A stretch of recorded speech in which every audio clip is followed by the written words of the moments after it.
दोस्तों, हमारी सीरीज चल रही है केनेथ एंडरसन की book this is the jungle, जिसे कि पब्लिश किया है रूपा पब्लिकेशंस दिल्ली ने। पिछली कहानियां प्लेलिस्ट में है। हमारी नई कहानी है घूमिंग by night, trekking by day. Anderson बोलते हैं, हम भारत के एक जंगल में हैं। रात हो चुकी है। हमारे ठीक ऊपर का आसमान पूरी तरह से उस पीपल के पेड़ की धीरे धीरे सरसराती पत्तियों से ढका हुआ है जिसके नीचे हम बैठे हैं। नीचे छोटी और छितरी हुई घास है। पानी के बिना बीती गर्मियों की तपती हवाओं ने इस घास की पत्तियों और डंठलों को सुखाकर सुनहरा भूरा कर दिया है। हमारे ऊपर पीतल की हजारों पत्तियां फड़फड़ा रही हैं और कांप रही हैं, जैसे वो किसी बेचैनी में हो। गर्म हवा की अलग अलग लहरें आपस में टकराती और मिलती हुई यहाँ तक पहुँच रही हैं। ये हवाएं करीब 2 मील दूर खड़ी चट्टानी पहाड़ियों से नीचे उतर रही हैं। वो चट्टानें किसी विशाल किले की दीवार की तरह लगभग 300 फीट ऊंची उठी हुई हैं और घने पेड़ों वाली इस घाटी को एक डरावने से आधे घेरे में समेटे हुए है। इन चट्टानों और हमारे ऊपर फैले पेड़ के किनारे के बीच से हमें साफ आसमान दिखाई देता है। उसका रंग कुछ बैंगनी धूसर सा है। उसमें अनगिनत तारे टिमटिमा रहे हैं। इतने सारे तारों की लगातार चमक से ऐसा लगता है मानो पूरा आसमान चमकती हुई चादर की तरह लगातार हिल रहा हो। चांद निकलने में अभी 4 घंटे बाकी हैं। पीपल के पेड़ के तने के सामने हमारी बुझती हुई आग के अंगारे चमक रहे हैं। 3 पत्थरों के बीच जलाई गई ये आग कभी कभी बहुत हल्की सी लपट दे रही है। आग के दोनों तरफ हमारे बिस्तर बिछे हुए हैं। पेड़ से अलग अलग मोटाई की रस्सियों और डोरियों के सहारे कई थैले लटक रहे हैं।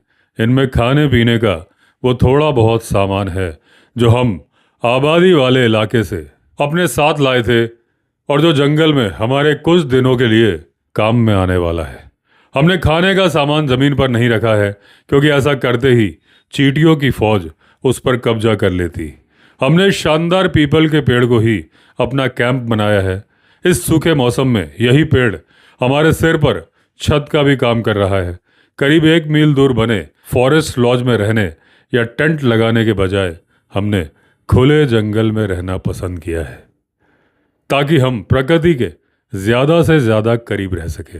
हमारी पानी की बोतलें आग से काफी दूर जमीन पर एक साथ रखी हुई हैं ताकि पानी थोड़ा ठंडा रहे।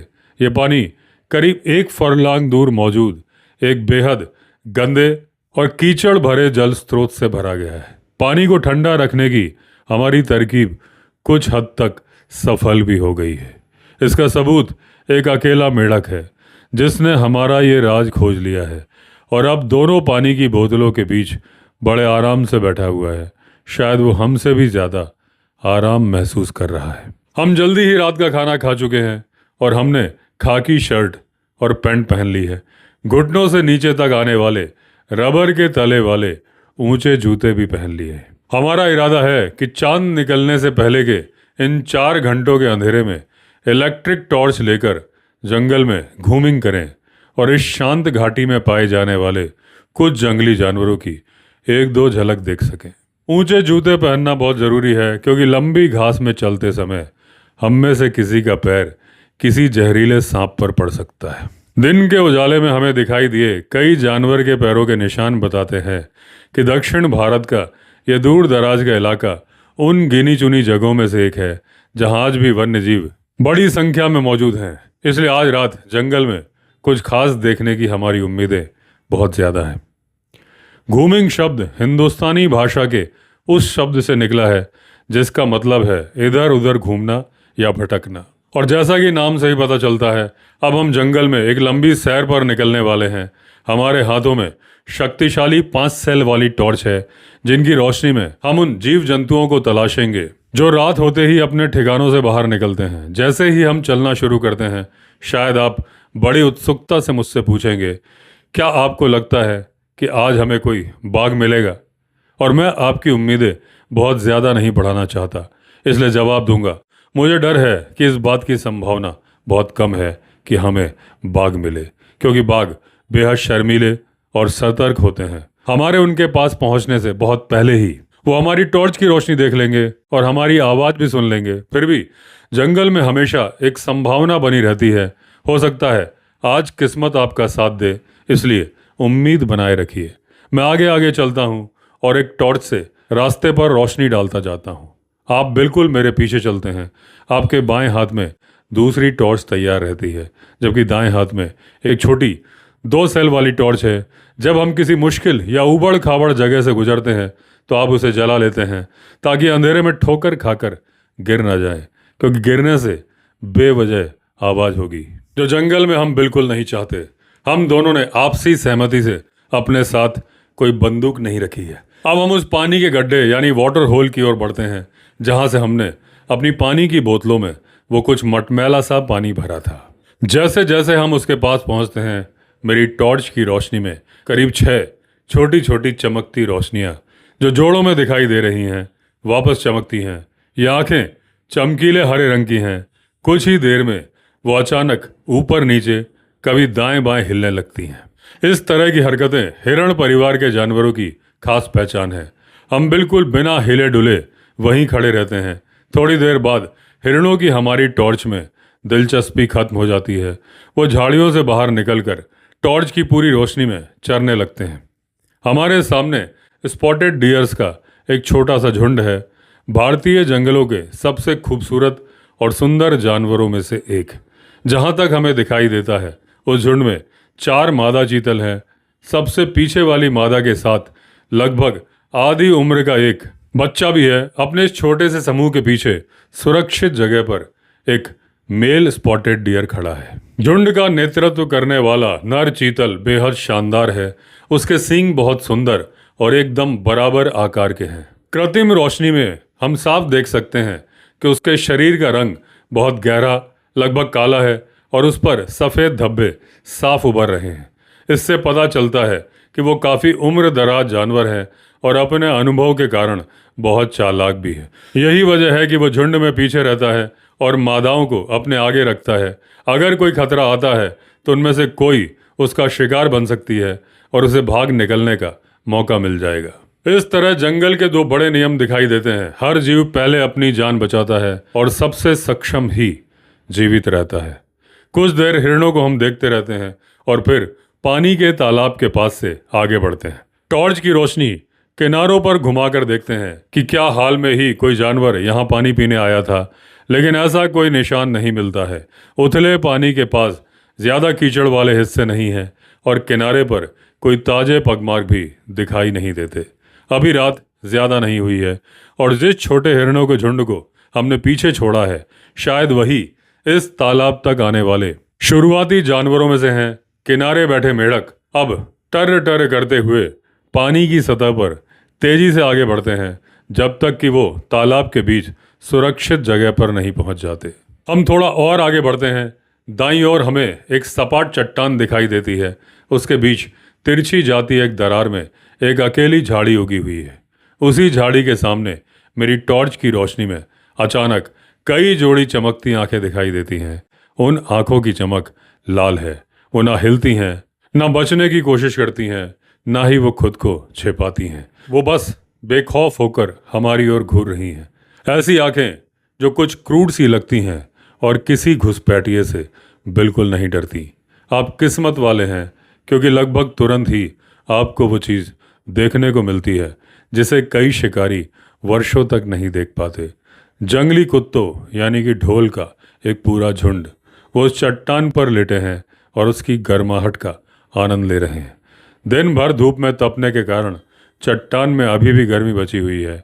आप सोच सकते हैं कि जंगली कुत्तों का यह झुंड चीतलों के इतना करीब है, फिर भी उसने उन पर हमला क्यों नहीं किया। हवा बिल्कुल शांत है। निश्चित रूप से उन्हें हिरणों की गंध मिल चुकी होगी, तो उन्होंने पीछा क्यों नहीं किया। और उस हिरणों के शांत से छोटे परिवार में से किसी एक को गिराकर बेरहमी से उसके टुकड़े टुकड़े कर देना और उसे जिंदा ही खा जाना, यही तो आदत है ढोल की। लेकिन हमला ना करने का जवाब इस बात में छिपा है कि रात अंधेरी है और चांद अभी तक निकला नहीं है।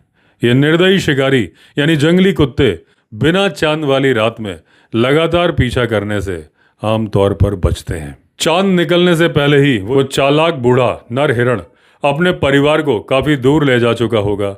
अगर वो ऐसा नहीं कर पाया तो ये बेरहम शिकारी उसका पीछा शुरू कर देंगे, और ऐसा हुआ तो उन खूबसूरत हिरणों में से किसी एक का अगली सुबह का सूरज देख पाना लगभग नामुमकिन होगा।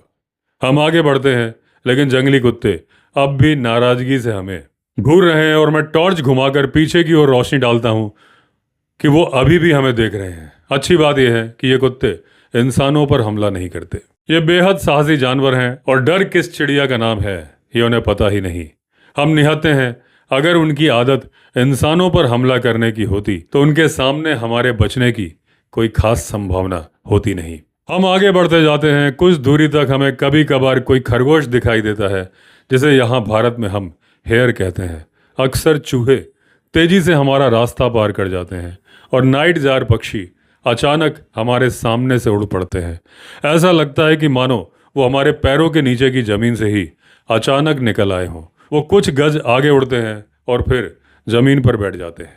उनका छलावरण इतना शानदार होता है कि वे नज़रों से पूरी तरह से गायब हो जाते हैं, लेकिन जैसे ही हम उनके बैठने की जगह के पास पहुंचते हैं वो फिर अचानक उड़ जाते हैं, और ऐसा लगता है जैसे पूरा जंगल इन पक्षियों से भरा पड़ा हो। अब हम एक काफ़ी खुले पार्क जैसे इलाके से गुजर रहे हैं। यहाँ की घास गर्मी के कारण बिल्कुल सूखी हुई है, और झाड़ियों ने अपने पत्ते गिरा दिए हैं ताकि वह पानी की कमी और गर्मियों की लगातार पड़ने वाली भीषण गर्मी को बेहतर ढंग से सह सकें। तभी नीले से रंग की कोई हलचल हमारा ध्यान खींचती है। हम रुक जाते हैं। मैं धीरे धीरे टॉर्च की रोशनी को एक छोटे से दायरे में घुमाता हूँ। हाँ, फिर वही हलचल दिखाई देती है। अचानक वो हलचल रुक जाती है, और टॉर्च की रोशनी में पानी जैसे हल्के नीले रंग की दो आंखें चमक उठती हैं। वो जानवर बिल्कुल स्थिर खड़ा है और खाली सी नज़रों से हमारी तरफ देख रहा है। उसकी फीकी नीली आंखें ना झपकती हैं, ना हिलती हैं, और ना ही उनके भाव या दिशा में कोई बदलाव आता है। कुछ देर हम सोचते रहते हैं कि आखिर ये जीव है क्या। मैं अपना बायां हाथ पीछे की ओर बढ़ाकर आपको इशारा करता हूं, और हम धीरे धीरे आगे बढ़ते हैं। हमारी पूरी कोशिश है कि लंबी घास में चलते हुए जितना कम हो सके उतनी कम आवाज़ हो। लेकिन मेरे दोस्त, एक बात हमेशा याद रखना, ये घास बहुत सूखी है और भुरभुरी है। जो आवाज़ें हमारे सभ्य कानों को शायद ही सुनाई देती हों, जंगल के जीवों के तेज कानों को वही आवाज़ें बहुत साफ और तेज सुनाई देती हैं, और उन्हें हमारी मौजूदगी का पता चल जाता है। जो जानवर लगातार हमारी ओर देख रहा था वो अचानक अपना पूरा शरीर एक तरफ घुमाता है, और फिर तेजी से पलटकर दोबारा हमारी ओर देखने लगता है। उसकी इस हरकत से उसकी पहचान सामने आ जाती है। हम दोनों देख लेते हैं कि उन सूनी सी पानी जैसी नीली आंखों वाला जानवर एक लकड़बग्घा है, यानी कि हाइना है। जंगल में प्रकृति द्वारा बनाए गए उपयोगी सफाई कर्मियों में से एक। जब वो फिर घूमता है तो हम उसे साफ साफ देख पाते हैं। उसके सीधे खड़े चमगादड़ जैसे कान, मोटी गर्दन, पीछे की ओर ढलती हुई पीठ, और उसके मुकाबले कमजोर और अजीब से छोटे पिछले पैर साफ दिखाई देते हैं। वो घबरा जाता है, और उसकी पीठ पर गर्दन से नीचे तक फैले लंबे बाल अचानक कांटेदार लकीर की तरह खड़े हो जाते हैं। फिर वो बुरी तरह से डर जाता है। घबराहट में एक बेचैन सी अफूफ जैसी आवाज़ निकालता है, तेजी से पलटता है, और लड़खड़ाते हुए हमारी नज़रों से ओझल हो जाता है। पिटर पैटर सूखी घास में दूर जाते उसके कदमों की आवाज़ हमें साफ सुनाई देती है। कुछ दूरी पर पहुंचकर वो जैसे तिरस्कार से पुकारता है, ची ची, और फिर बिल्कुल शांत हो जाता है। अगर आप अमेरिकी हैं तो जाते जाते कही गई उसकी इस आवाज़ का मतलब आपकी भाषा में कुछ ऐसा समझिए कि भाड़ में जाओ। उसके बाद हम कुछ दूर तक आगे चलते रहते हैं, लेकिन हमें कुछ दिखाई नहीं देता। फिर हम एक मोड़ लेते हैं। मेरी टॉर्च की रोशनी सड़क से कुछ गज बाईं ओर बने दीमक के टीले पर पड़ती है। बीच में एक जंगली सेब के पेड़ का तना होने के कारण टीला कुछ हद तक हमारी नज़रों से छिपा हुआ है। दीमक के टीले के पास कोई काली सी चीज़ खड़ी है, और वो हिल रही है। हम कुछ कदम और आगे बढ़ते हैं ताकि बीच में आ रहे पेड़ से आगे निकलकर उसे ठीक से देख सकें। तभी हमें दिखाई देता है कि वो काली आकृति सीधी खड़ी है, और वो फिर हिलती है। अब रहस्य खुल जाता है। वो एक स्लॉथ बेयर है, टीले के सहारे अपने पिछले पैरों पर सीधा खड़ा है। उसे टीले के ऊपर एक छेद बना लिया है, और अपना सिर उसके अंदर घुसा रखा है।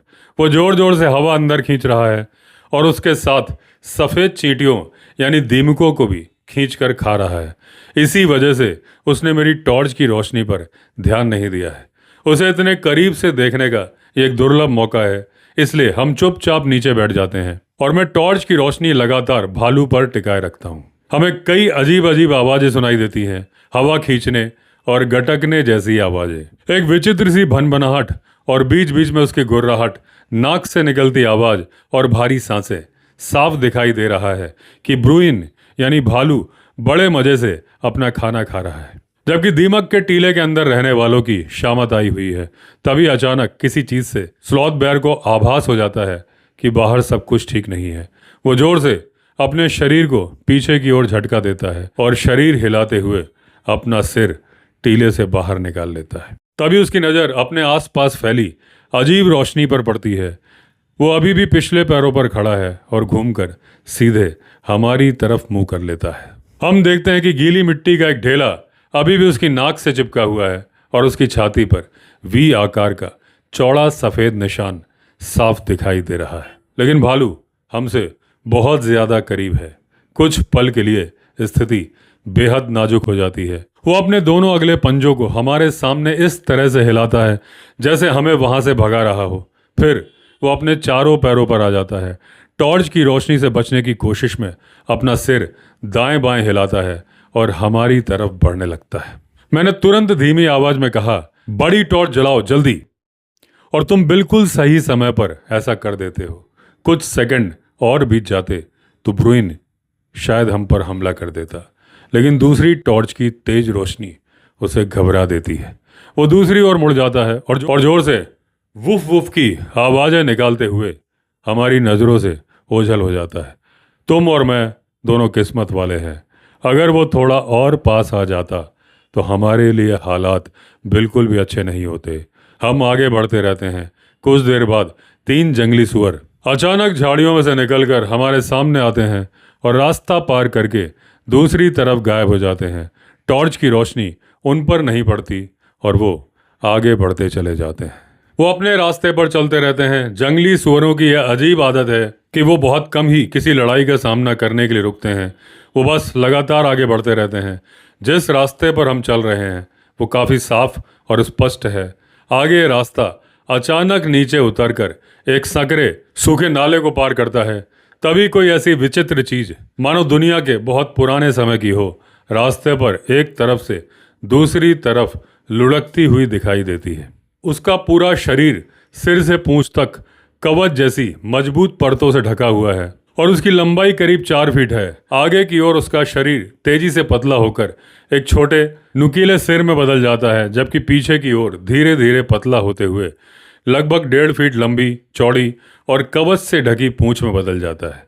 यह विचित्र जीव पेंगोलिन है जो जमीन के ऊपर बहुत कम दिखाई देता है। ये जमीन की सतह से लगभग 10 से 15 फीट नीचे गहरी मान में रहता है। वो अपनी लुढ़कती सी चाल तेज करता है और हम देखते हैं कि चलते समय उसके पैर अंदर की ओर मुड़े रहते हैं। लेकिन ये बहुत धीमी गति से चलने वाला जानवर है। हम दौड़कर उसके पीछे पहुंच जाते हैं और मैं अपने पैर से उसे हल्की सी ठोकर मारता हूं। तभी एक बेहद अजीब बात होती है, वैसी ही अजीब जैसा ये जीव खुद है। पेंगोलिन चलना बंद कर देता है और अपने पूरे शरीर को समेटकर एक कसी हुई गेंद की तरह गोल हो जाता है।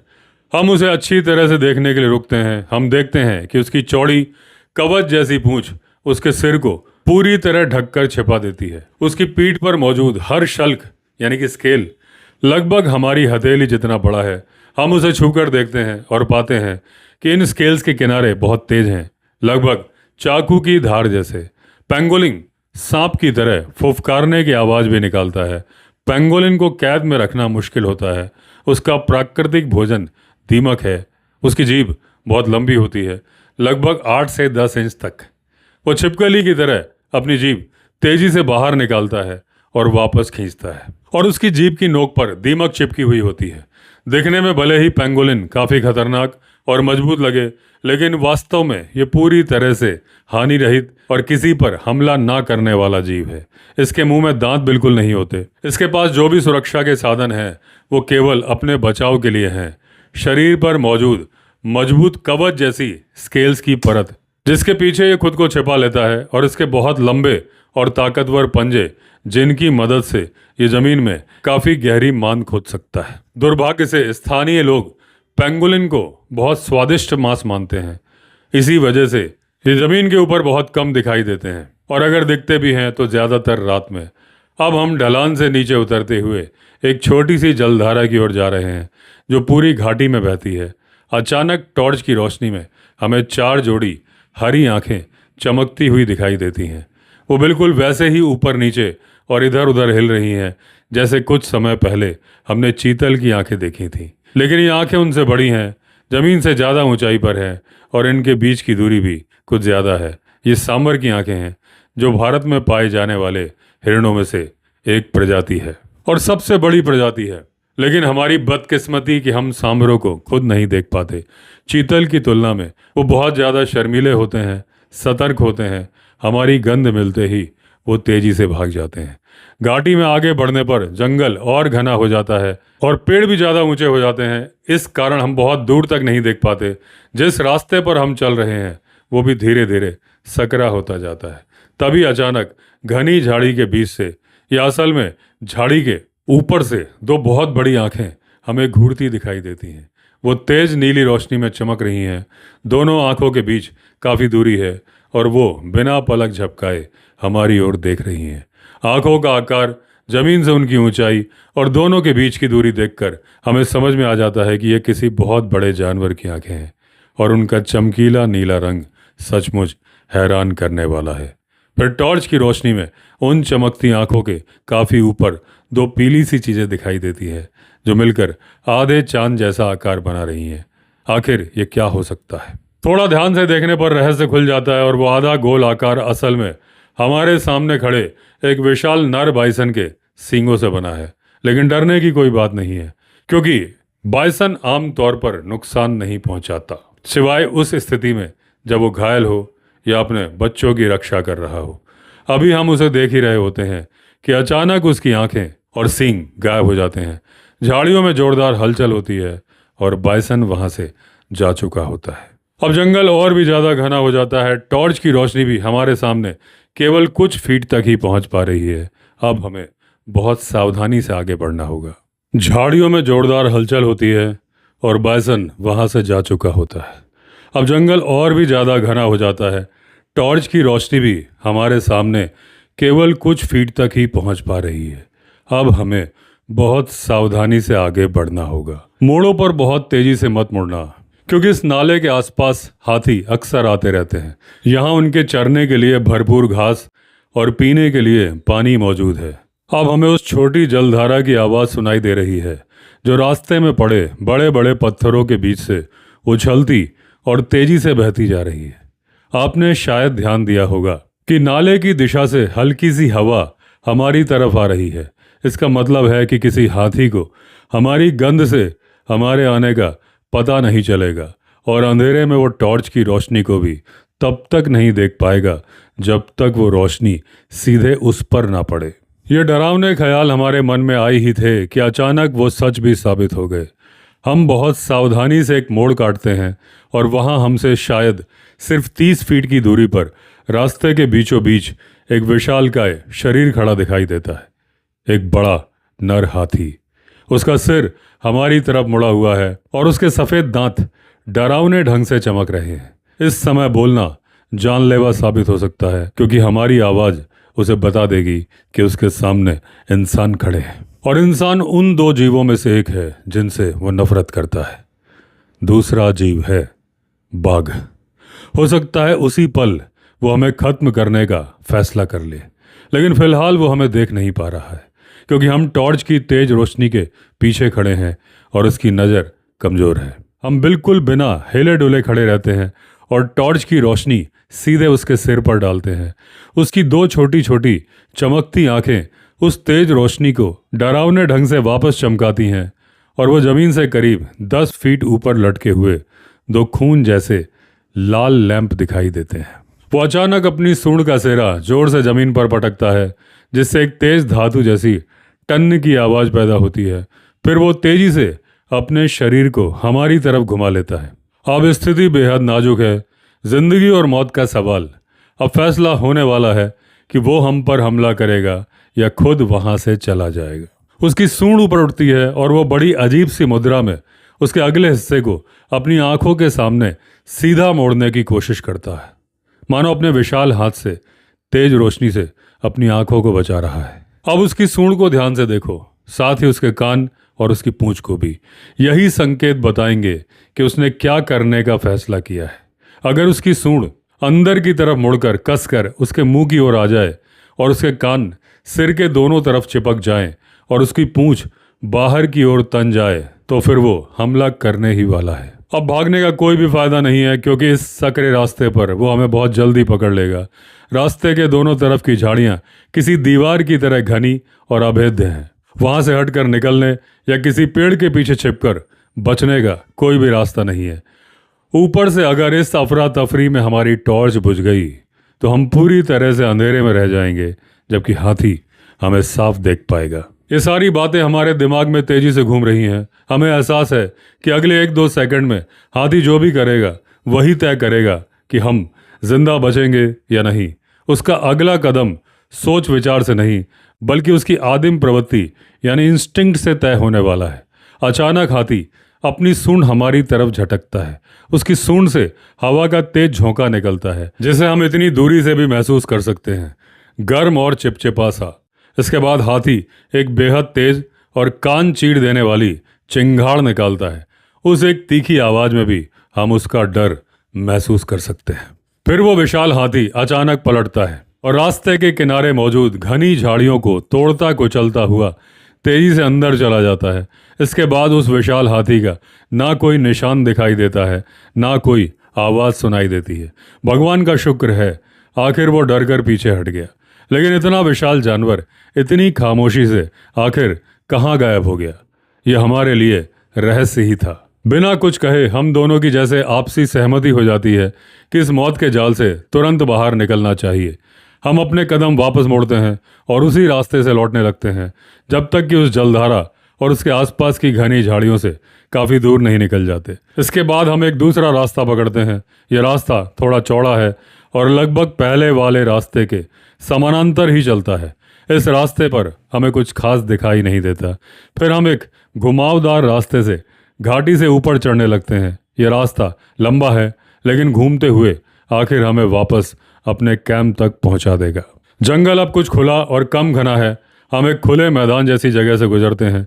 लगभग आधा रास्ता पार करने पर हमें अपनी बाईं तरफ कुछ गज की दूरी पर जमीन पर पड़ा हुआ एक गिरे हुए पेड़ का मोटा तना दिखाई देता है। उस तने के ठीक ऊपर से 2 बेहद चमकीली आंखें हमें घूर रही हैं। उनका रंग बड़ा अजीब है, लालिमा लिए हुए सफेद। आखिर ये आंखें किस जानवर की हैं? जानवर जैसे ही फिर नीचे झुकता है, उसकी आंखें गायब हो जाती हैं। हम वहीं बिल्कुल स्थिर खड़े रहते हैं और टॉर्च की रोशनी उस जगह डालते हैं जहां हमने आखिरी बार उसकी आंखें देखी थी। 1 सेकंड बाद बिल्कुल दाईं ओर कुछ हलचल हमारा ध्यान खींचती है, ठीक वहां जहां टॉर्च की रोशनी का किनारा अंधेरे में मिल रहा था। मैं तेजी से टॉर्च की रोशनी पेड़ के तने के साथ घुमाता हूं और बस इतनी देर में हमें एक पैंथर की दबे पांव सरकती हुई आकृति घास में गायब होती दिखाई देती है। वो गिरे हुए पेड़ के पीछे उसकी पूरी लंबाई के साथ रेंगते हुए बड़ी चालाकी से हमसे बच निकला था। हम थोड़ी ऊंची जमीन पर पहुंचते हैं और एक बड़ा चक्कर काटते हुए अपने कैंप और उस परिचित पीपल के पेड़ की तरफ बढ़ते हैं।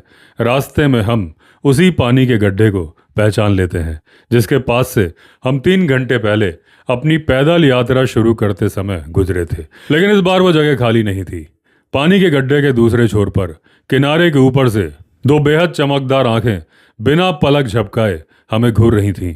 उनकी चमक पैंथर की आंखों जैसी थी, लेकिन उनका रंग लाल सफ़ेद की बजाय कुछ सफ़ेद लाल सा था और ये आंखें पैंथर की आंखों से कहीं ज़्यादा बड़ी, ज़्यादा चमकीली और एक दूसरे से ज़्यादा दूरी पर थीं। सबसे खास बात, उनमें जरा भी डर या हिचकिचाहट नहीं थी। हमारी नसों में सनसनी दौड़ जाती है। उत्साह के कारण मेरी सांस तेज हो जाती है और टॉर्च की रोशनी भी हल्की सी कांपने लगती है। हमें सहज ही समझ आ जाता है कि आखिरकार हमारे सामने एक बाघ है। लेकिन डरने जैसी कोई बात नहीं थी। हम वहीं अपनी जगह पर खड़े रहे और मैंने टॉर्च की रोशनी लगातार उन अद्भुत आगों पर बनाए रखी। कुछ ही पलों बाद बाघ उस घास के पीछे से बाहर निकलता है जहां वो पानी पीने आने वाले किसी जानवर के इंतजार में बैठा था। अब हम उसे उसकी पूरी शानदार खूबसूरती में देख सकते थे। उसके सुनहरे शरीर पर बनी काली धारियां उसकी छाती, गले और पेट के सफेद हिस्से में जाकर धीरे धीरे घुलती हुई सी दिखाई दे रही थी। वो करीब 5 मिनट तक लगातार हमें घूरता रहा। इस दौरान उसकी पलकें शायद ही एक पल के लिए बंद हुई, जबकि टॉर्च की तेज रोशनी सीधे उसकी तरफ पड़ रही थी। फिर शायद बाघ हमसे ऊब गया। वो आराम से किनारे से नीचे पानी की तरफ आया, एक बार पानी पीने के लिए झुका, लेकिन फिर उसने अपना इरादा बदल लिया। शायद उसने तय कर लिया था कि उसके सामने पड़ रही ये तेज रोशनी यहाँ नहीं होनी चाहिए। उसके लिए अब खतरे जैसी कोई बात नहीं है। ज़्यादा से ज़्यादा हमारी मौजूदगी उसके लिए परेशानी और झुंझलाहट की वजह है। वो वहाँ से चले जाने का फैसला करता है। एक छलांग में वो फिर उसी किनारे पर पहुँच जाता है जहाँ हमने पहले उसे देखा था। फिर वो चुपचाप उसे पार करता है और हमारी नज़रों से ओझल हो जाता है। अब यहाँ और रुकने का कोई फ़ायदा नहीं, वो वापस नहीं आएगा। कुछ ही मिनटों में हम अपने कैंप में वापस पहुँच जाते हैं। वहाँ हम आग जलाते हैं और तरोताज़ा कर देने वाली गरम चाय बनाने के लिए पानी गर्म करने लगते हैं। सच में आज आप बेहद खुशकिस्मत रहे हैं। आपने 10 दिनों की इस जंगल यात्रा में जितने जानवर दूसरों को देखने को मिलते हैं, उससे कहीं ज़्यादा जानवर आपने देखे हैं। और ऊपर से एक बाघ भी बोनस के रूप में आपको देखने के लिए मिल गया। करीब 1 घंटे बाद चांद निकल आता है और पूरा नज़ारा ही बदल जाता है। जहाँ कुछ देर पहले घना अंधेरा छाया हुआ था, अब चांदनी पूरे जंगल पर चांदी की चादर बिछा देती है और उसकी हल्की पारदर्शी सी रोशनी में करीब 2 मील दूर खड़ी ऊंची चट्टान, दूर तक फैली पहाड़ों की लहरदार कतार और पास के पेड़ों की चोटियां साफ दिखाई देने लगती हैं। चांद की किरणें पेड़ों की पत्तियों के बीच से छनकर नीचे आती हैं और जंगल की जमीन पर रोशनी और परछाइयों का बेहद खूबसूरत जाल बना देती हैं। कहीं चांदी जैसा उजाला तो कहीं डरावना गहरा अंधेरा। आखिर में ये किरणें नीचे की घनी वनस्पतियों में खो जाती हैं। ठंड बढ़ने लगी है। हम अपने अपने कंबलों में लिपट जाते हैं और सो जाते हैं। जब हमारी आंख खुलती है तब सूरज अभी अभी निकला है। फिर भी हम कुछ मिनट और कंबलों में लिपटे पड़े रहते हैं। चारों तरफ से जंगली मुर्गों, मोरों और स्पर फाउल की आवाज़ें सुनाई दे रही हैं और उसके साथ झाड़ियों और छोटे पेड़ों में मौजूद अनगिनत छोटी चिड़ियों की चहचहाहट भी सुनाई दे रही है। हम जिस पीपल के पेड़ के नीचे लेटे हुए हैं उसके आसपास पूरा जंगल जैसे हजारों पक्षियों के गीतों से जाग उठा है। ऐसे माहौल में कुछ मिनट और बिस्तर में पड़े रहना अपने आप में एक बड़ी ऐश है, हजारों पक्षियों का संगीत सुनते हुए। लेकिन अब हमें सक्रिय होना होगा, बहुत काम करना है। याद है तुमने मुझसे कहा था कि मैं तुम्हें जानवरों के निशान देखकर उनका पीछा करना यानी कि ट्रैकिंग और चुपचाप शिकार के करीब पहुंचना स्टिल हंटिंग ये सिखा दूं। इन दोनों कलाओं को अच्छी तरह सीखने में कई साल लगते हैं और बहुत अभ्यास करना पड़ता है। यहाँ तक कि एक अनुभवी ट्रैकर और स्टिल हंटर कभी भी पूरी तरह से परफेक्ट नहीं होता। वो हमेशा कुछ ना कुछ सीखता रहता है। लेकिन इसका मतलब ये नहीं है कि तुम इन दोनों की शुरुआती बातें सीख नहीं पाओगे। इसके लिए अभ्यास और अनुभव दोनों बहुत ज़रूरी हैं। अच्छी नज़र होना भी उतना ही ज़रूरी है। आज सुबह सबसे पहले मैं ये चाहता हूँ कि तुम मेरे साथ थोड़ी दूर उस घाटी तक चलो जहाँ ज़मीन इतनी नरम है कि तुम्हारे पैरों के निशान साफ बन सके। अब सामान्य तरीके से आगे चलते हुए करीब 200 कदम गिनो, फिर हम वापस वहीं लौटेंगे जहाँ से चले थे। लेकिन ध्यान रहे कि अपने बनाए हुए पैरों के निशानों पर पैर ना पड़े। अब अपने निशानों को फॉलो करो, लेकिन हर एक फुटप्रिंट को अलग अलग देखकर नहीं। नज़र को थोड़ा फैलाकर देखो ताकि एक ही बार में तुम्हें सामने के 1-2 निशान, करीब 50 फीट आगे के निशान और उससे भी दूर के निशान दिखाई दें। समझ रहे हो कि मैं कहना क्या चाहता हूँ? सुनने में यह आसान लगता है, लेकिन इसे सीखने के लिए कई दिनों तक अभ्यास करना पड़ेगा। इसका मकसद यह है कि जब तुम जंगल में किसी जानवर के निशानों का पीछा कर रहे हो तो तुम्हारा पूरा ध्यान सिर्फ जमीन पर बने निशानों पर ही न रहे। तुम्हारे सामने क्या है और आसपास क्या हो रहा है इसका भी उसी समय ध्यान रहना चाहिए। इस अभ्यास को लगातार कई दिनों तक करो और हर बार अपने पुराने पैरों के निशानों को भी देखो। उनकी तुलना नए निशानों से करो। ध्यान दो कि समय बीतने के साथ निशान कैसे बदलते हैं। उनके किनारे टूटने और बिखरने लगते हैं और वो पुराने दिखाई देने लगते हैं। थोड़े से अभ्यास के बाद तुम हैरान रह जाओगे कि तुम्हारी नज़र कितनी तेजी से फुटप्रिंट्स पकड़ने लगेगी। एक समय में सिर्फ एक ही नहीं बल्कि तुम्हें कई निशान दिखाई देने लगेंगे। तुम्हारी नज़र दूर तक आगे बढ़ती जाएगी और अपने आप नए और पुराने निशानों में फर्क करने लगेगी। जैसे जैसे इसमें तुम्हारी पकड़ बेहतर होती जाए वैसे वैसे ज़्यादा सख्त और मुश्किल ज़मीन पर अभ्यास करना शुरू करो। जहाँ रास्ते में रुकावटें भी हों, हमेशा कोशिश करना कभी मत भूलना। जहाँ तक संभव हो आगे की ओर देखते रहना चाहिए। ट्रैकिंग का मतलब केवल पग मार्क्स को ढूंढना और उसका ध्यान से अध्ययन करना ही नहीं है, बल्कि ये भी समझना है कि वो निशान कितना नया है या फिर कितना पुराना है। इसके साथ साथ सामने और आसपास की ज़मीन को भी लगातार देखते रहना चाहिए ताकि रास्ते में अचानक आए किसी मोड़ को नज़रअंदाज न किया जाए।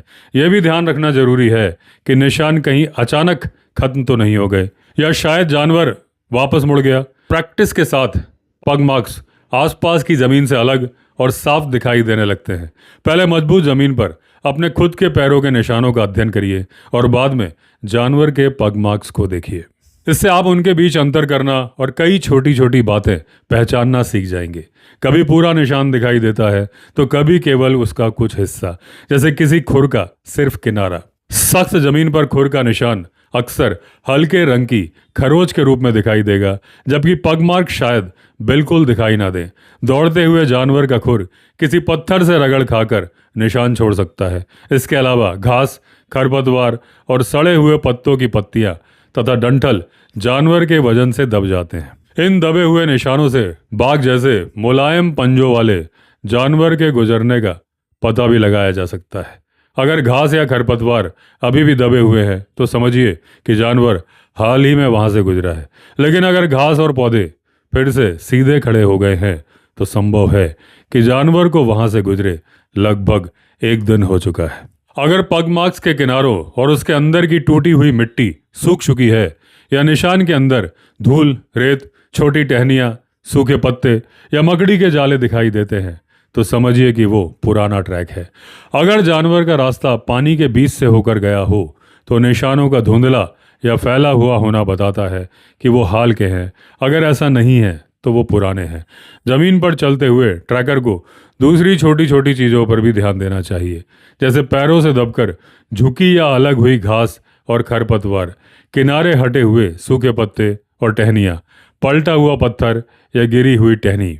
खास तौर पर यह देखकर कि ऐसे पलटे हुए पत्थरों और पत्तों और टहनियों के नीचे की नमी कितनी सूख चुकी है, यह अंदाजा लगाया जा सकता है कि जानवर उस रास्ते से कितनी देर पहले गुजरा था। सुबह सुबह जमीन पर पड़ी ओस भी किसी जानवर के गुजरने का पता लगाने में मदद करती है। हल्के शरीर वाला कोई जानवर भी अगर घास के बीच बहुत सावधानी से चलता है तो उसके गुजरने के निशान दिखाई दे जाते हैं, क्योंकि जहां से वो गुजरा होता है वहां घास पर जमी ओस हट जाती है। ओस से भीगी हल्की रंग की घास के बीच एक पतली, गहरी और घुमावदार सी लकीर दिखाई देती है। इसी तरह उल्टे पड़े पत्तों और पत्थरों की निचली सतह पर अगर अभी भी नमी मौजूद है तो यह साफ संकेत है कि जानवर का यह रास्ता बिल्कुल ताज़ा है। किसी पगमार्क या ट्रैक का रंग भी ये जानने में मदद करता है कि वो कितना पुराना है। हवा, उड़ती धूल, पेड़ पौधों से गिरने वाली धूल मिट्टी, कीड़े मकोड़ों, केंचुओं, चींटियों और पक्षियों की लगातार गतिविधियां और वातावरण का सूखापन, इन सब को देखकर काफ़ी साफ अंदाज़ा लगाया जा सकता है कि आप पुराने ट्रैक को देख रहे हैं। इसी तरह जानवर का मल भी ताज़ा होने पर नम रहता है और कुछ ही घंटों में सूख जाता है। ज़मीन को इस तरह पढ़ना सीखिए कि पग मार्क्स आपको लगभग खुद ही दिखाई देने लगे, लेकिन साथ ही अपने आसपास क्या हो रहा है उस पर भी पूरी नज़र रखिए। केवल ज़मीन को देखते रहना और बाकी कहीं ध्यान न देना न सिर्फ बेकार है बल्कि खतरनाक भी हो सकता है। ये सीखते समय आपको अलग अलग जानवरों के पग मार्क्स में फ़र्क करना भी आना चाहिए। आमतौर पर इंडियन बाइसन और डियर के खुर आगे से नुकीले होते हैं और पास पास रहते हैं, लेकिन दौड़ते समय या घायल होने पर वो ज़्यादा फैले हुए दिखाई देते हैं। जंगली सुअर के खुर हमेशा ज़्यादा फैले हुए होते हैं लकड़बग्घे और जंगली कुत्ते के पैरों के निशान में नाखूनों के निशान भी दिखाई देते हैं, लेकिन पैंथर या बाघ के पग मार्क्स में नाखूनों के निशान सामान्यतः नहीं दिखाई देते। इंसान की लगातार आक्रामक गतिविधियों के कारण जंगल के जानवर और ज्यादा सतर्क होते जा रहे हैं। इसलिए किसी जानवर को ट्रैक करने और चुपचाप उसका पीछा करने के लिए इलाके की पूरी जानकारी पहले से होना बहुत ज़रूरी है। स्थायी पानी के स्रोत कहाँ हैं, सॉल्ट लिक्स कहाँ हैं, पहाड़ियाँ और घाटियाँ किस दिशा में है, आमतौर पर हवा किस तरफ चलती है, सूरज का कोण क्या है, ज़मीन की ढलान कैसी है, मिट्टी और वनस्पति किस प्रकार की है, और कांटेदार झाड़ियों और लंटाना की ऐसी रुकावटें कहाँ हैं जिन्हें पार करना मुश्किल है। इन सभी चीज़ों की जानकारी आपको होनी चाहिए। इन बातों को समझना जरूरी है कि जिस इलाके में आप चल रहे हैं उसकी ज़मीन और रास्तों से आपको अच्छी तरह से परिचित होना चाहिए। तब आप कुछ हद तक पहले से अंदाज़ा लगा सकते हैं कि जिस जानवर को आप तलाश रहे हैं वो किस तरफ जा सकता है। ये उम्मीद मत कीजिए कि जंगल में जानवर, यहाँ तक कि हाथी, आपको वैसे ही साफ दिखाई देंगे जैसे तस्वीरों में दिखाई देते हैं। हो सकता है हाथी में आपको सिर्फ उसका हिलता हुआ कान दिखाई दे जो कि किसी पक्षी जैसा लगे, या उसकी सूंड अथवा पूंछ का सिरा दिखे जो सांप जैसा लगे। इसी तरह भूरा, काला या सफ़ेद सा कोई हिस्सा जो आपको पत्थर लगे असल में हिरण हो सकता है या बाघ भी हो सकता है। हवा किस दिशा में चल रही है इसका हमेशा ध्यान रखें। मांसाहारी जानवरों को छोड़कर ज़्यादातर जंगली जानवरों की सूंघने की शक्ति बहुत तेज होती है। अगर आप उनकी तरफ से आने वाली हवा के विपरीत दिशा में यानी अपविंड हैं तो वे आपकी गंध पकड़ लेंगे। गंध मिलते ही वे नज़र या आवाज़ से आपको पहचानने की तुलना में कहीं जल्दी भाग सकते हैं। हाथियों की सूंघने की क्षमता खास तौर पर बहुत विकसित होती है, इसलिए हवा की दिशा जानने के लिए घास के कुछ सूखे तिनके या रेत के दाने हवा में छोड़कर देखें कि वो किस तरफ उड़ते हैं। आप अपने गाल या गीली उंगली पर हवा महसूस करके भी उसकी दिशा पता कर सकते हैं। इसके बाद आती है सुनने की शक्ति। लगभग हर जंगली जानवर मांसाहारी जानवरों समेत बहुत अच्छी तरह सुन सकता है। हिरणों में क्षमता खास तौर पर बहुत तेज होती है, इसलिए जंगल में हमेशा जितना हो सके उतनी खामोशी से चलें। जंगल में जमीन पर लेटकर कुछ देर आसपास की आवाज़ें सुनिए। आपको पता चलेगा कि इस तरह आप बहुत ज़्यादा आवाज़ें सुन सकते हैं। इंसान के कदमों की धीमी थाप, कपड़ों से पत्तियों या झाड़ियों के रगड़ने की आवाज़, या चलते हुए शरीर से टकराकर टहनियों की तेजी से वापस अपनी जगह आने की सरसराहट। जंगली जानवर अलग अलग आवाज़ों में फ़र्क करना जानते हैं। वो पहचान सकते हैं कि कोई डाल हाथी ने तोड़ी है, बंदर एक डाल से दूसरी डाल पर कूदे हैं, गिलहरी छलांग लगाकर उतरी है, या किसी इंसान के पैर से टहनी टूटी है और उसके पैरों के नीचे सूखे पत्ते चरमराए हैं। वो बादल की गड़गड़ाहट, पेड़ के गिरने की तेज आवाज़, खाना पचाते हुए संतुष्ट हाथी के पेट से आने वाली गड़गड़ाहट और भूखे बाघ या पैंथर की दहाड़, इन सब के बीच अंतर पहचान लेते हैं। लेकिन कई बार जिज्ञासा ही जानवरों के लिए मुसीबत बन जाती है, खासकर हिरणों के लिए। कोई आवाज़ सुनने पर वो अक्सर उठकर खड़े हो जाते हैं या रुक जाते हैं ताकि पता लगा सके कि आवाज़ कहाँ से आई और किस वजह से हुई। अगर कोई आदमी जंगल में बिल्कुल बिना हिले डुले खड़ा या बैठा रहे और जानवर पहले से सतर्क ना हो तो जानवर आमतौर पर उसे पहचान नहीं पाएगा, बशर्ते उस आदमी ने खाकी या स्लेटी रंग के कपड़े पहने हो। सफ़ेद नहीं होने चाहिए। संभव है कि जानवर उसे पेड़ का ठूंठ या कोई पत्थर समझ ले। ये बात तब भी सही है जब जानवर आपकी तरफ ही आ रहा हो, लेकिन आपकी जरा सी हरकत, खासकर तब जब जानवर पहले से चौकन्ना हो, उसे तुरंत आपकी मौजूदगी का पता दे सकती है।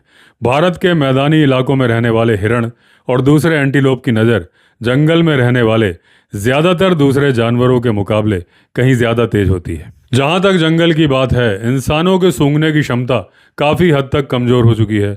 हमारे सुनने की क्षमता भी कोई बहुत खास नहीं है। इसीलिए किसी जानवर के पगमार्क्स का पीछा करते समय, एक जगह चुपचाप बैठकर शिकार की प्रतीक्षा करते समय हमें सबसे ज़्यादा अपनी आंखों पर भरोसा करना पड़ता है।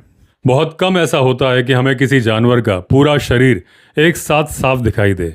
जंगल में बदलती रोशनी, झाड़ियों की आड़ और दूसरी कई चीज़ों की वजह से कभी केवल भूरे या सफ़ेद रंग की एक झलक, किसी पहाड़ी की धार पर धूसर या पीले रंग का धब्बा, झाड़ी में कोई अस्पष्ट आकृति, पेड़ों, गिरे हुए तनों या चट्टानों के बीच शरीर का कोई छोटा हिस्सा या सिर्फ एक पैर या कान दिखाई दे सकता है। एक जगह शांत रहकर जानवर को देखने में सफलता का असली राज यही है कि जानवर आपको देखे उससे पहले आप उसे देख लें। जो भी चीज़ आपको आसपास कुछ अलग या असामान्य लगे उसे तुरंत ध्यान से देखें, उसका अध्ययन करें और जल्दी लेकिन गहराई से सोचें कि वो क्या हो सकती है।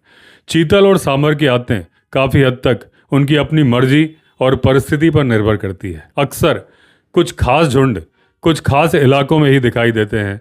वे जंगल के बड़े हिस्से में तेजी से या धीरे धीरे चढ़ सकते हैं। कभी किसी एक झाड़ी की पत्तियां काफ़ी देर तक खाते रहते हैं और कभी केवल कुछ सेकंड पत्तियां कुतर कर आगे बढ़ जाते हैं। ये मौसम, जमीन के सूखे या गीले होने, वनस्पति और ख़ास तौर पर उस इलाके में उन्हें महसूस होने वाले खतरे पर निर्भर करता है। खाना खाने के बाद हिरण कुछ देर इधर उधर खड़े रहते हैं, आपस में उछल कूद करते हैं और छोटे पेड़ों से अपनी गर्दन और सींग रगड़ते हैं, पूंछ हिलाते हैं, चारों तरफ देखते रहते हैं, फिर आगे बढ़ते हैं, दोबारा रुकते हैं, एक दो टहनियाँ कुतर लेते हैं। सुबह की शुरुआती धूप में कुछ देर वहीं ठहर सकते हैं या फिर छाया में जाकर आराम कर सकते हैं। जिन इलाकों में उन्हें कोई खास परेशानी या खतरा महसूस नहीं होता, वहाँ खाना खाने के बाद वो धीरे धीरे पानी की तरफ बढ़ते हैं। पेट भर जाने के बाद जानवर थोड़े कम चौकन्ने हो जाते हैं। आखिर में वो दिन बिताने के लिए किसी छायादार जगह या लंबी घास में जाकर बैठ जाते हैं या फिर लेट जाते हैं। लेकिन तब भी उनकी नाक लगातार फड़कती रहती है, बड़े बड़े कान हल्के हल्के हिलते रहते हैं और आंखें सतर्क रहती हैं। वो लगातार सूंघते, सुनते और देखते रहते हैं, क्योंकि जंगल में उनकी ज़िंदगी पर हर समय कोई ना कोई खतरा बना रहता है। साल में कुछ ऐसे मौसम भी आते हैं जब जंगल में किसी जानवर के पैरों के निशान पकड़कर उसका पीछा करना या चुपचाप शिकार के करीब पहुंचना लगभग नामुमकिन हो जाता है। खासकर गर्मियों में, जब जंगल की जमीन सूखे पत्तों से भर जाती है और झाड़ियां इतनी सूख जाती हैं कि छूते ही चरमराने लगती हैं। ऐसी जमीन पर चुपचाप किसी जानवर के करीब पहुंचने की कोशिश करना बेकार है। आपके पैरों के नीचे सूखे पत्ते जोर से चरमराएंगे, हर छोटी टहनी और झाड़ी आवाज करेगी। जमीन इतनी सख्त और घास इतनी सूखी होती है कि जानवरों के पैरों के निशान भी ठीक से दिखाई नहीं देते। इसलिए जिन दिनों बिना आवाज किए चलना मुश्किल हो और जमीन बहुत सख्त हो चुकी हो, उन दिनों जंगल में ट्रैकिंग के लिए ना जाना ही बेहतर है। शुरुआती बारिश के कुछ समय बाद स्टिल हंटिंग यानी जंगल में धीरे धीरे और चुपचाप चलते हुए जानवरों को ढूंढने का अच्छा समय होता है। उस समय जमीन पर हर पद चिन्ह साफ दिखाई देता है और जंगल में नई पत्तियां और झाड़ियां अभी इतनी घनी नहीं हुई होती कि रास्ता निकालना मुश्किल हो जाए या कुछ गज से आगे दिखाई ही ना दे। सुबह जब आसमान का तारा हल्का पड़ने लगे, यानी सूरज निकलने के ठीक पहले, तब जंगल में पहुंच जाना चाहिए। जंगल में सुबह होने का नज़ारा अपने आप में इतना खूबसूरत होता है कि वही आपकी मेहनत का इनाम बन जाता है। इसके बाद ये देखिए कि हवा किस दिशा में चल रही है। अगर हवा इतनी धीमी हो कि पेड़ों के पत्तों और घास को देखकर उसकी दिशा का अंदाजा ना लगे, तो अपनी तर्जनी उंगली को मुंह में डालकर गीला करें, फिर रुककर उंगली को सामने ऊपर उठाएं। उंगली का जो हिस्सा बाकी हिस्सों से थोड़ा ज़्यादा ठंडा महसूस हो, उससे हवा की दिशा का अंदाजा लगाया जा सकता है। जंगल में पैदल चलते समय केवल रबर के तलवों वाले जूते या बूट पहने, झाड़ियों से रगड़ खाते हुए ना चलें और कांटों के बीच जबरदस्ती रास्ता बनाने की कोशिश ना करें। सामने आने वाली टहनियों को शरीर से टकराने से पहले हाथ से धीरे से हटा दें।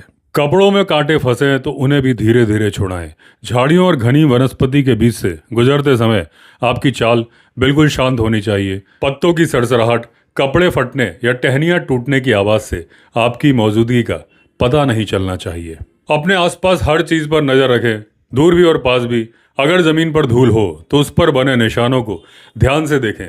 बंदूक हमेशा दोनों हाथों और घुटनों पर संतुलित रखें। यदि आप हाथ और घुटनों के बल चल रहे हों तो बंदूक को आगे धीरे से सरकाएं और फिर आगे बढ़ें। अगर कोई जानवर अचानक आपकी नज़रों से ओझल हो जाए तो एक पल रुककर सोचिए कि वो क्यों गायब हुआ। क्या उसने आपको देख लिया, आपकी आवाज़ सुन ली या आपकी गंध पा ली? जो भी करें, जल्दबाजी में वही गलती दोबारा ना दोहराएं। कभी कभी जो चीज़ आपको साधारण लगती है वही जंगल का सबसे बड़ा सबक बन जाती है।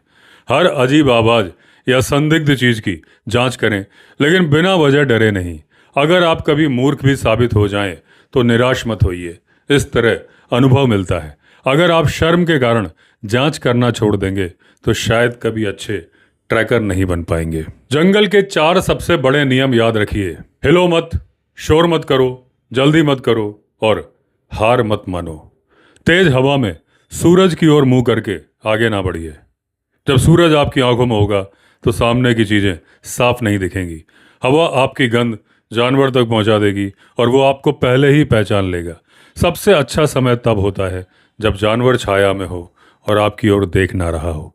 आसमान में उड़ते गिद्ध भी बता सकते हैं कि आगे कोई मरा हुआ जानवर या शिकार मौजूद है। एक और बात, कांटों के बीच कभी जल्दबाजी में मत घुसिए। धीरे धीरे और सावधानी से चलिए। पक्षियों और जानवरों की चेतावनी वाली आवाज़ें सुनिए। जंगल की खामोशी अक्सर छोटे पक्षियों की चहचहाट या बंदरों की तेज चेतावनी वाली पुकार से टूटती है, और वही आवाज़ें आपको किसी छिपे हुए शिकारी का पता दे सकती हैं। सत बहनों यानी जंगल बैबलर्स की चहचहाहट, नीलकंठ पक्षी का तीखा शोर, लंगूरों और हिरणों की चेतावनी भरी आवाज़ें, ये सब साफ बताती हैं कि आसपास से कोई बाघ या तेंदुआ गुजर रहा है। इन्हें समझना और इनका मतलब निकालना सीखिए। खतरे का कारण जानने के लिए तेजी से आगे बढ़ने की कोशिश कीजिए, लेकिन ऐसा करते समय अपने चारों तरफ बहुत ध्यान से और बारीक नज़र से देखने की आदत डालिए। झाड़ियों में छिपा जानवर आपको ज़्यादा बेहतर देख सकता है, बजाय इसके कि आप उसे बाहर से अंदर देख सकें। जैसे जैसे आप जंगल के तौर तरीके, जानवरों के सुराग पहचानना और बिना शोर किए शिकार करने की कला सीखेंगे, तो आपको अपने आप पर सच्चा गर्व और खुशी महसूस होगी। इस तरीके से हासिल किया गया शिकार यानी कि ट्रॉफी वही असली ट्रॉफी होती है। किसी भी तरह के अवैध शिकार, पोचिंग से हासिल ट्रॉफी सिर्फ एक हत्या है, और आसान तरीके से मिली ट्रॉफी कोई ट्रॉफी नहीं होती। ट्रॉफी की बात से एक और विचार दिमाग में आता है। जब आप ढलान की तरफ नीचे निशाना लगा रहे हों तो निशाने से आगे ना चूकें। जानवर पर थोड़ा नीचा निशाना साधें और फॉरसाइट बंदूक की आगे वाली मक्खी को ज्यादा ना उठाएं। जब आप चढ़ाई पर ऊपर निशाना लगा रहे हों तो इसके बिल्कुल उलट होता है। ऊपर निशाना साधते समय गोली अक्सर नीचे लगने की आशंका होती है। इसके अलावा जब आप तेज दौड़ने के बाद घबराए हों, थकान से स्थिर ना हो, तो बंदूक की मक्खी यानी फॉरसाइट को ज्यादा उठाने की आदत होती है। सीधा सूरज की तरफ निशाना साधने से भी अक्सर गोली ऊपर निकल जाती है, क्योंकि आप फॉरसाइट को ज्यादा देखने की कोशिश करते हैं और वही चीज बहुत ज्यादा हो जाती है। इन बातों का ध्यान रखिए। कभी कभी जंगल में कोई अनोखा नज़ारा देखने को मिल जाता है। ऐसा कम ही होता है, लेकिन होता जरूर है। उदाहरण के लिए एक ही प्रजाति या 2 अलग प्रजातियों के जानवरों के बीच लड़ाई। अगर आप अपनी उंगली को ट्रिगर पर दबाने की जल्दबाजी पर काबू पा सकें तो ऐसे हादसों को देखना बहुत कुछ सिखाता है। इसके बजाय एक फ़ोटो लेने की कोशिश करें। ये एक ज़्यादा कीमती और हमेशा बना रहने वाला रिकॉर्ड होगा। भारतीय जंगलों में हिरण उनकी प्रजातियों के हिसाब से अलग अलग इलाकों में मिलते हैं। जंगली भेड़ या मुंजैक यानी कि काकड़, बार्किंग डियर, डालों की घनी झाड़ियों और ढलानदार रास्तों पर सांभर की मौजूदगी अमूमन तुलनात्मक रूप से अधिक ऊंचाई वाले क्षेत्रों यानी कि जंगल भेड़ वाले इलाकों और निचले इलाकों में होती है। लेकिन शर्त यह है कि आसपास कुछ पहाड़ियां और बहुत सारे पेड़ होने चाहिए। स्पॉटेड डियर यानी कि चीतल लगभग पूरी तरह से निचले इलाकों में ही रहते हैं। एक चलता हुआ हिरण या फिर शांत खड़ा हुआ हिरण, विशेषकर पहली प्रजाति का देख पाना हमेशा मुश्किल होता है। लेकिन शर्त यह है कि आसपास कुछ पहाड़ियां और बहुत सारे पेड़ होने चाहिए। स्पॉटेड डियर लगभग पूरी तरह से निचले इलाकों में ही रहते हैं। एक चलता हुआ हिरण या फिर शांत खड़ा हुआ हिरण, विशेषकर पहली प्रजाति का देख पाना हमेशा मुश्किल होता है, और उस पर नज़र टिकाए रखना उससे भी ज़्यादा कठिन होता है। ऐसा लगता है मानो वो आसपास के जंगल, झाड़ियों, बांसों, लकड़ियों और लताओं में पूरी तरह ओझल होकर गायब हो जाते हैं। ट्रैकिंग के दौरान जल्दबाजी बिल्कुल नहीं करनी चाहिए। चौकन्ना हुआ हिरण अन्य जानवरों के विपरीत पीछे मुड़ मुड़ कर देखता है और किस चीज़ ने उसे डराया, कौन सा दुश्मन पास आ रहा है, और एक बार सतर्क हो जाने के बाद वो लंबे समय तक घबराया हुआ पीछे के रास्ते पर नज़र बनाए रखता है। इसलिए उसके पीछे भागने से मामला सिर्फ बिगड़ेगा। बिना सोचे समझे आगे बढ़ने के बजाय काफ़ी आगे तक देखने की आदत डालें और ध्यान रखें कि आपका शिकार भी वही कर रहा है। मैं फिर दोहराता हूँ, जितना संभव हो सके उतना कम शोर करिए। हमेशा हवा की दिशा याद रखिए, हमेशा हवा के विपरीत दिशा अप विंड से आगे बढ़ें, हवा के बहाव के साथ डाउन विंड कभी नहीं, जब तक कि वो बाघ या तेंदुआ ना हो जिनमें सूंघने की क्षमता ना के बराबर होती है। ये ना भूलें कि हवा की दिशा अचानक बदल भी सकती है। कभी भी शिकार के बिल्कुल सामने से सीधे मत बढ़िए, क्योंकि ये उसे भगाने का सबसे पक्का तरीका है। मान लीजिए कि आप पहाड़ी पर हैं और आपको नीचे की घाटी में कुछ दिखता है। सीधे पहाड़ी से नीचे उतरना नुकसानदेह साबित हो सकता है। ऊपर चढ़ने की तुलना में नीचे उतरते समय आप अधिक नजर आते हैं, आपकी गति तेज होती है, छिपने की जगह नहीं मिलती और कई बार आप रुक भी नहीं पाते। किसी अज्ञात कारण से घाटी में रहने वाले जानवर ऊपर की हलचल पर अधिक ध्यान देते हैं, बजाय कि जब कोई नीचे हलचल कर रहा हो। नीचे उतरते समय आपका शिकार आपकी आंखों से ओझल हो जाता है, लेकिन वो फिर भी आपको देख और सुन सकता है। इसलिए बगल से आप प्रत्यक्ष रूप से आगे बढ़िए, या पहाड़ी के साथ साथ आगे बढ़ते रहिए, या फिर रिज यानी कि टीले के पीछे से छिपते हुए घाटी के किसी एक सिरे से दूसरी छोर पर निचले इलाके की ओर उतरिए। जहां आपने अपने शिकार या जानवर को आखिरी बार देखा था, वहां के पेड़, झाड़ी या उस जगह को अच्छी तरह से याद कर लें। इसके बाद ही वहां से नीचे उतरें या आगे बढ़ें, क्योंकि एक बार नीचे ज़मीन पर पहुंचने के बाद सारे पेड़, झाड़ियां और जगहें लगभग एक जैसी दिखाई देने लगती हैं। इसलिए अगर आप उस खास जगह को पहचान नहीं पाए जहां आपने जानवर को देखा था, तो ऊंची जगह पर चढ़कर देखने का जो फ़ायदा मिला था वो अक्सर बेकार हो जाता है। ऐसा जंगल जो बहुत ज़्यादा घना ना हो, कुछ खुला और पार्क जैसा हो, जिसमें नीचे बहुत ज़्यादा झाड़ियाँ ना हो, हिरणों को तलाशने के लिए ज़्यादा अच्छा रहता है। अगर जंगल बहुत घना ना हो तो किसी घाटी से गुजरते हुए आसपास की पहाड़ियों की निचली ढलानों पर नज़र रखना कई बार कामयाब हो सकता है। मुख्य घाटी में मिलने वाली छोटी घाटियों, नालों और सकरे हिस्सों को भी अच्छी तरह से देखें। हवा अक्सर ऐसी जगह से होकर गुजरती है, इसलिए आपके फायदे में हो सकती है। दो घाटियों को अलग करने वाली किसी नीची पहाड़ी या टीले का किनारा भी देखने के लिए अच्छी जगह हो सकता है, क्योंकि जानवर अक्सर एक घाटी से दूसरी घाटी में जाने के लिए ऐसे रास्तों का इस्तेमाल करते हैं। ये उम्मीद मत कीजिए कि आपको हमेशा पूरा जानवर साफ दिखाई देगा। उसकी जगह अलग अलग रंगों, धब्बों, रोशनी के बीच किसी असामान्य आकार या चीज़ को तलाशिए। बाद में वही चीज़ किसी जानवर के रूप में सामने आ सकती है। मैं इस बात पर जितना जोर दूं कम है। देखिए और फिर दोबारा देखिए। अगर शक हो तो रुक जाइए और ज़्यादा ध्यान से देखिए, और फिर भी शक रहे तो वहीं बैठकर इंतजार कीजिए। अगर सामने दिख रही अजीब सी चीज़ कोई जानवर है तो देर सवेर वो हिलेगा जरूर, लेकिन पेड़ का ठूंठ अपनी जगह ही रहेगा। जानवरों के पैरों के निशान पहचानना सीखने के लिए पानी का कोई स्रोत या सॉल्ट लेक एक बहुत अच्छी जगह होती है। ऐसी जगहों पर निशानों से पता चलता है कि कौन कौन से जानवर वहां आए और गए, वो कब आए, किस दिशा में गए, कितने जानवर थे और उस जंगल में किस तरह के जानवर मौजूद हैं। पानी के स्रोत के चारों तरफ ध्यान से घूमकर देखिए। वहां सीखने के लिए बहुत कुछ होता है।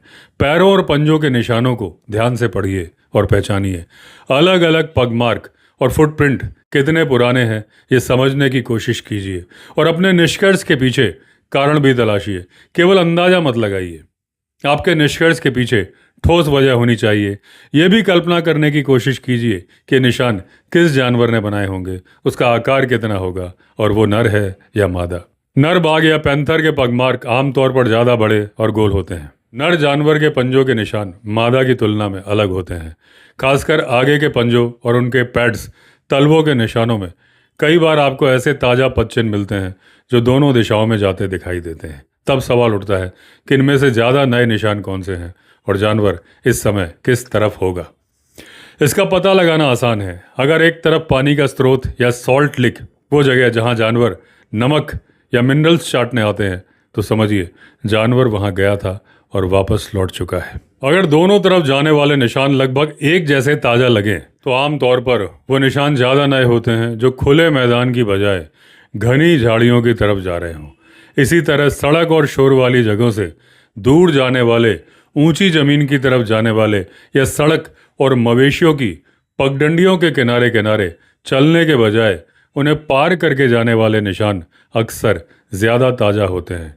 बहुत ताज़ा पचिन आपको किसी छोटी घाटी, गड्ढे नुमा जगह या घनी झाड़ियों वाले इलाके तक ले जा सकते हैं।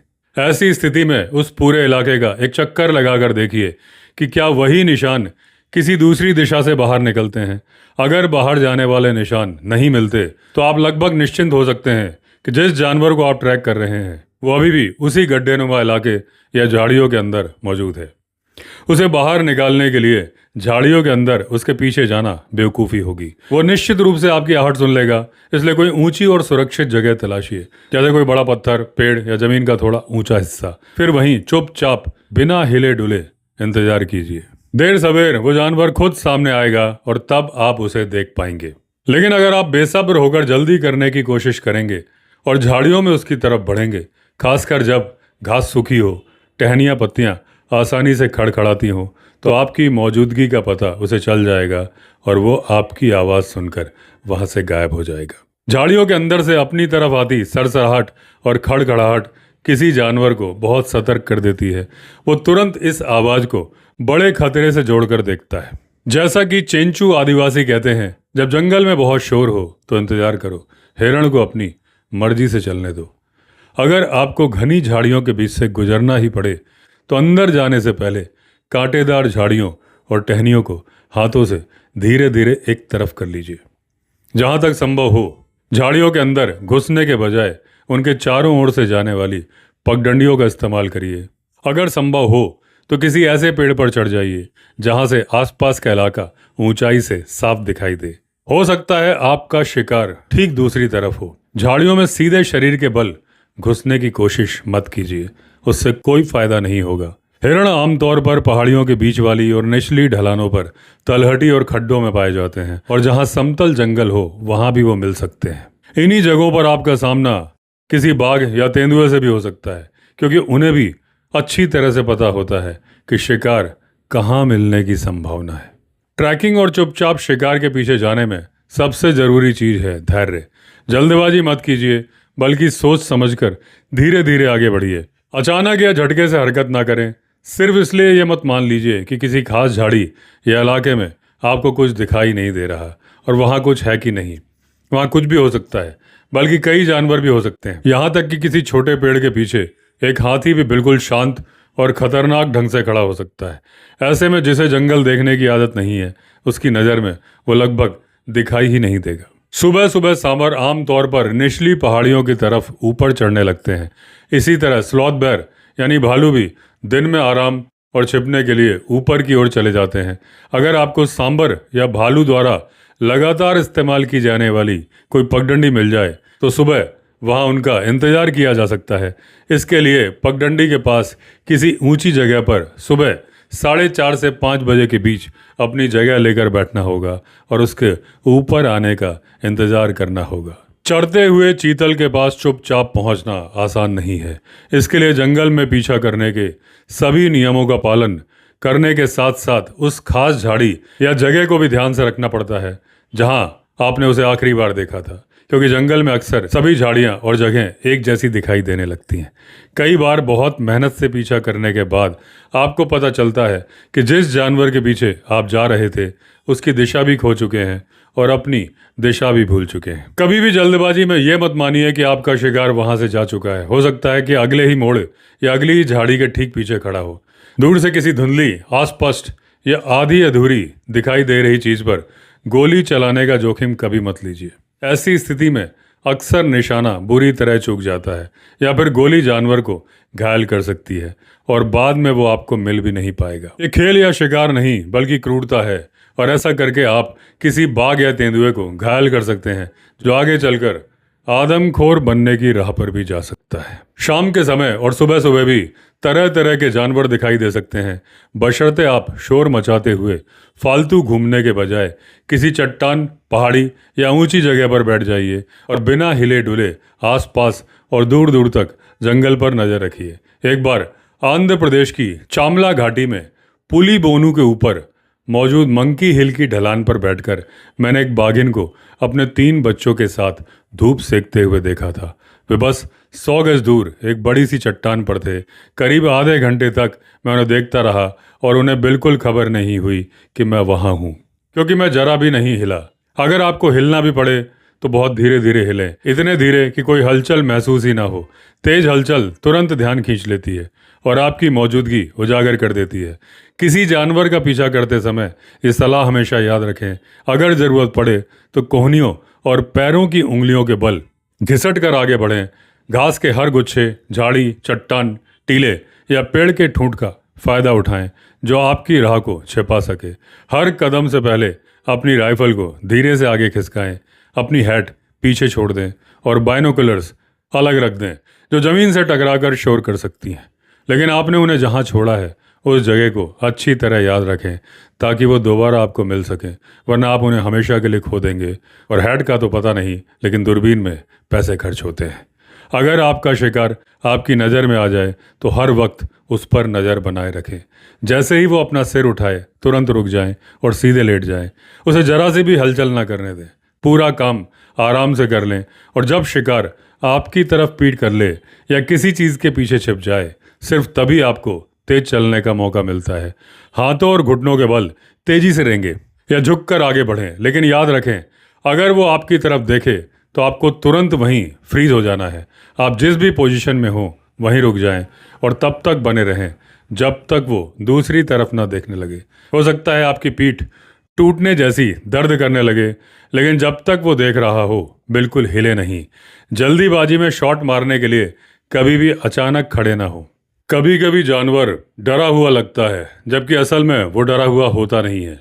इसलिए जब तक वो दोबारा नीचे ना देखने लगे तब तक अपनी जगह से बिल्कुल मत हिलिए। अगर कोई जानवर किसी आवाज़ से डरकर भाग रहा है तो उसी दिशा से आने वाली कोई भी और आवाज़ उसे और तेज भागने पर मजबूर कर देगी। लेकिन किसी दूसरी दिशा से आने वाली हल्की सी भी आवाज़ उसे उत्सुकता में वहीं रोक देगी, बशर्ते उसे उस आवाज़ की वजह दिखे ना दिखे, किसी इंसान की गंध आए ना आए। अगर आप किसी दोस्त के साथ शिकार पर निकले हैं तो ये बात ध्यान रखने जैसी है। जब किसी घाटी में बंदूक चलाई जाती है और निशाना चूक जाता है तो जानवर अक्सर घबराकर स्थिर खड़ा रह जाता है और भागता नहीं है।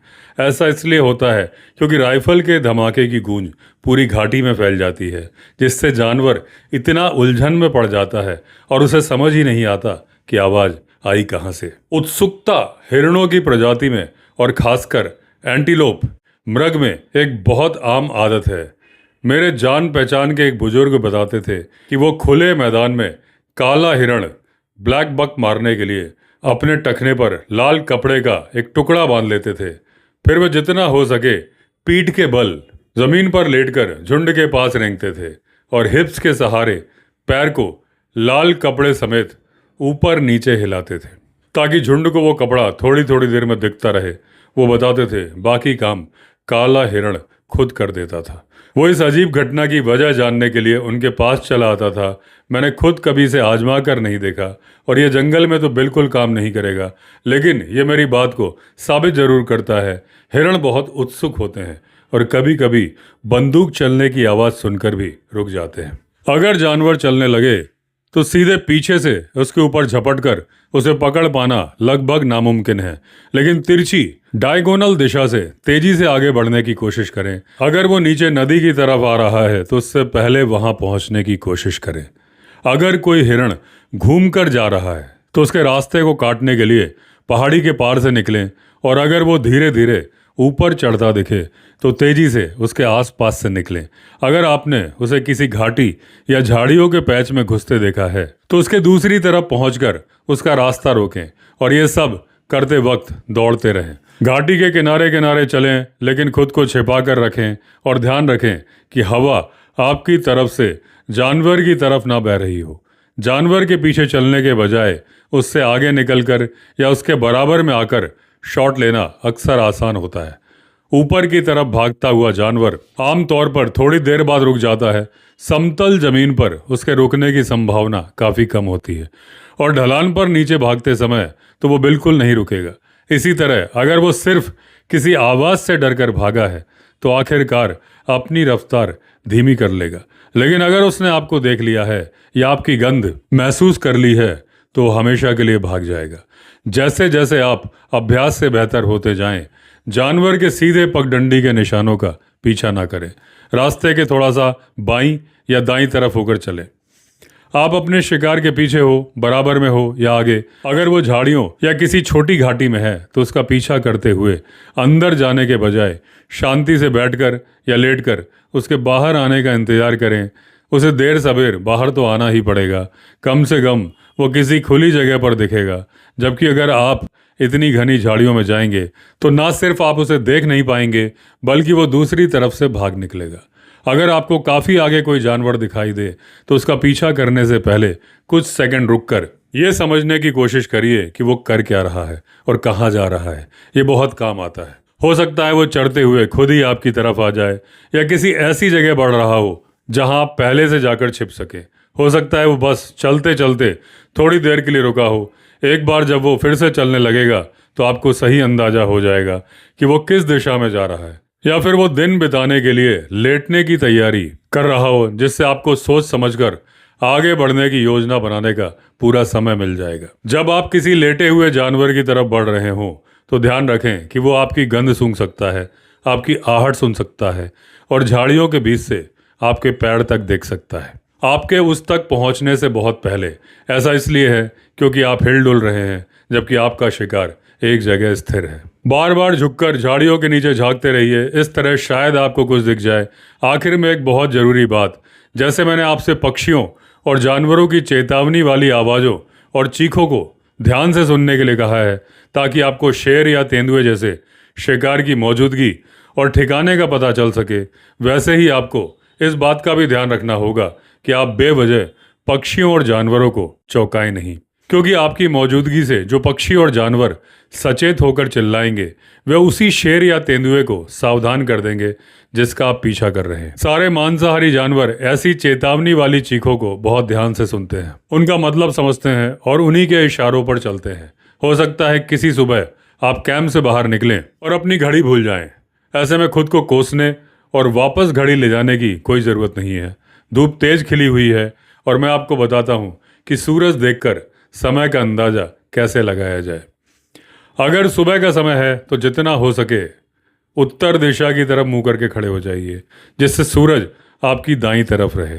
अगर दोपहर बाद का समय है तो दूसरी तरफ यानी जितना हो सके दक्षिण की तरफ मुंह करके खड़े हो जाइए, सूरज आपके दाईं तरफ ही रहेगा। अपने बाएं हाथ को कोहनी से मोड़ें और सामने सीधा जमीन के समानांतर रखें। आपकी कोहनी आपकी नाभि को छूनी चाहिए, हथेली ऊपर की तरफ रहे और अंगूठा और सभी उंगलियां आपस में जुड़ी रहें। इस स्थिति में आपकी बाईं बांह जमीन के समानांतर होनी चाहिए और हथेली के पीछे का हिस्सा जमीन की तरफ होना चाहिए। अब अपने दाहिने हाथ की मुट्ठी बंद करें, चारों उंगलियां आपस में जुड़ी रहें और दाहिना अंगूठा पूरा बाहर की तरफ ऊपर खड़ा रहे। इस स्थिति में दाहिने हाथ की उंगलियों को बंद रखते हुए और अंगूठे को ऊपर की तरफ सीधा रखते हुए दाहिने अंगूठे के निचले हिस्से को बाएं हाथ की सबसे छोटी उंगली के निचले हिस्से से छुएं। ध्यान रहे कि बाएं हाथ की उंगलियां और अंगूठा आपस में जुड़े हों, हाथ जमीन के समानांतर हों और हथेली ऊपर की तरफ हो। जब आप सही स्थिति में होंगे तो दाहिने हाथ का पिछला हिस्सा मुड़ी हुई उंगलियों और बाहर निकले अंगूठे के साथ सीधे आपकी तरफ होगा। सूरज की तरफ चाहे दोपहर से पहले का समय हो या बाद का, इस बात पर निर्भर करता है कि आप उत्तर की ओर देख रहे हैं या दक्षिण की ओर। अब आप देखेंगे आपका खड़ा दायां अंगूठा आपके बाएं हाथ की सीधी रखी उंगलियों के निचले हिस्से पर परछाई डालता है। दोपहर से पहले जब यह परछाई आपकी बाएं हाथ की पहली उंगली तर्जनी पर पड़ती है तो समय लगभग सुबह के 8 बजे होते हैं। दूसरी उंगली मध्यमा पर लगभग 9 बजे, तीसरी उंगली अनामिका पर लगभग 10 बजे और सबसे छोटी उंगली कनिष्ठा पर लगभग 11 बजे। जब कोई भी परछाई नहीं बनती तो दोपहर के 12 बज रहे होते हैं। बाएं हाथ की इन 4 उंगलियों के बीच के जोड़ आधे आधे घंटे का समय बताते हैं।